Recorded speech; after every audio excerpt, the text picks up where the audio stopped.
Omicrons, nice to see you.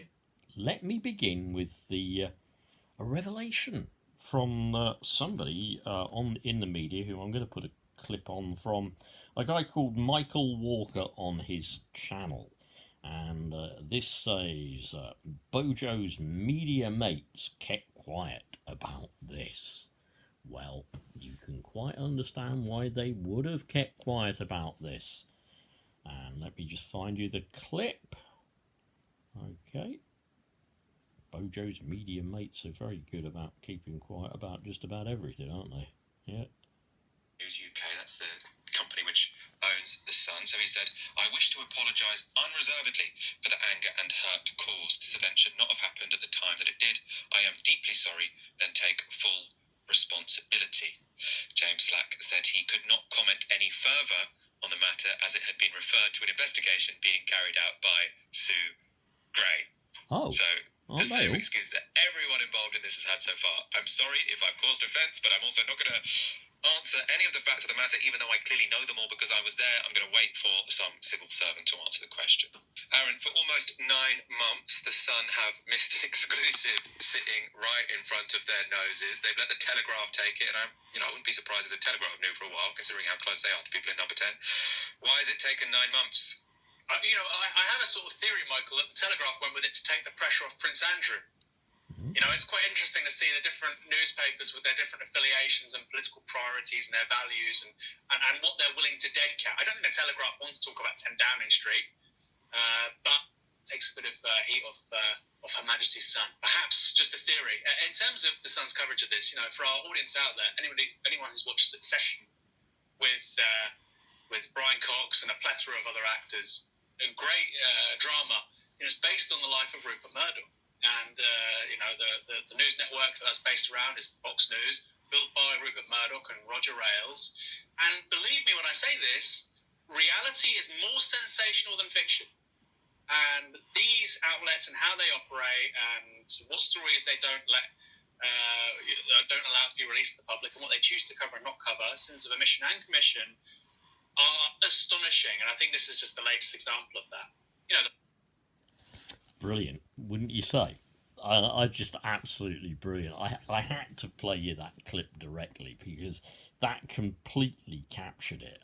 This is the guy whose show it is, so to speak. Here's a picture of him. This is Michael Walker. You can just put that into Facebook or Google or whatever, and you can find the whole thing. And here's Mr. Slack, who's very, very sorry. He's very, very sorry, and he can't say any more, as we've just heard there. He can't say any more because he's waiting for the result of an official investigation.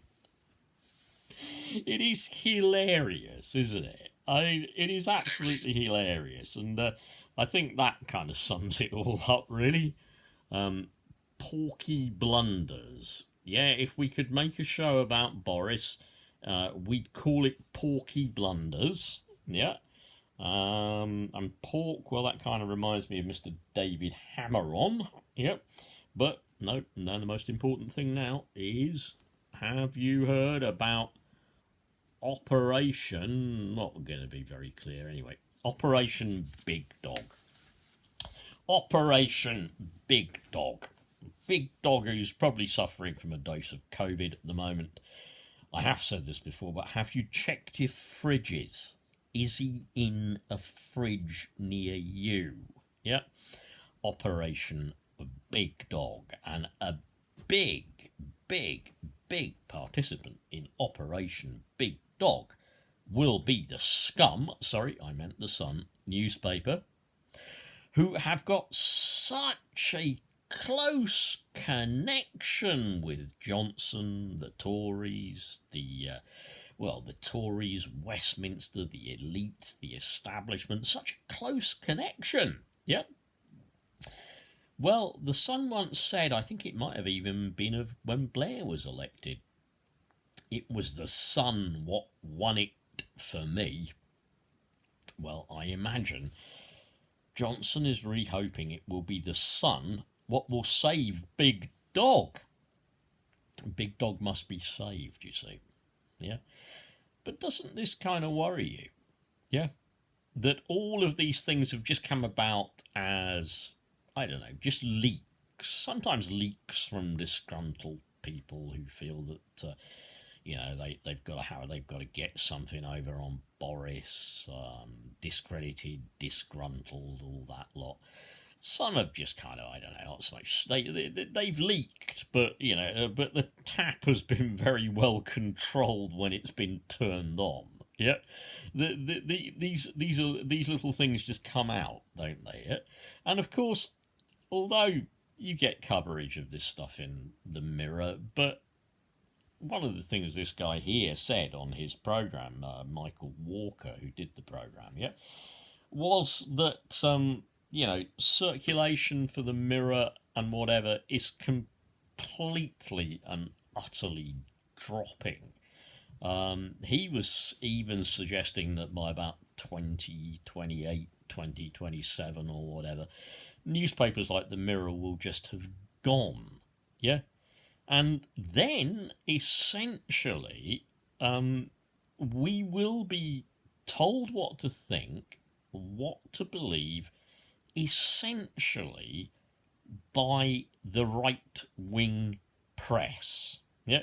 These will be the ones who manufacture the narrative in which we will all believe. Yeah?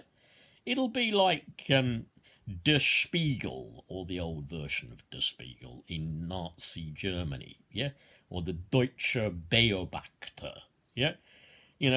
They'll print all the stuff the government wants us to believe is true. They'll print a list of whom we're supposed to hate.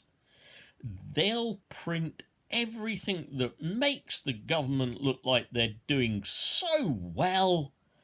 They'll continue to demonise scroungers, migrants, immigrants. They'll continue to big up Britain, big patriotic Britain here. They'll demonise everybody else in the world. And they'll say, if it wasn't for our millionaires and our billionaires, how could anyone earn any wages? This country would be a country that was suffering from abject poverty. Do you not realise it is the billionaire classes who are giving you wages, who are keeping this country alive? Those are the people that not only should you aspire to join, those are the people we should rightly govern for and treat with absolute preference. Yeah? But it is scary, isn't it?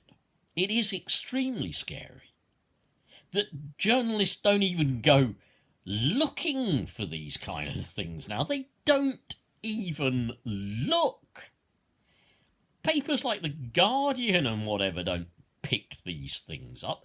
They're not interested. News outlets don't pick them up. Yeah? Because, this connection between capital, yeah? Because newspapers are published by, and media outlets are owned by very rich people, very powerful people. They don't so much report on the news, they make it. Yeah? And what is happening to the press in this country, but it also, yet again, for me, confirms the whole bloody thing about it is obvious.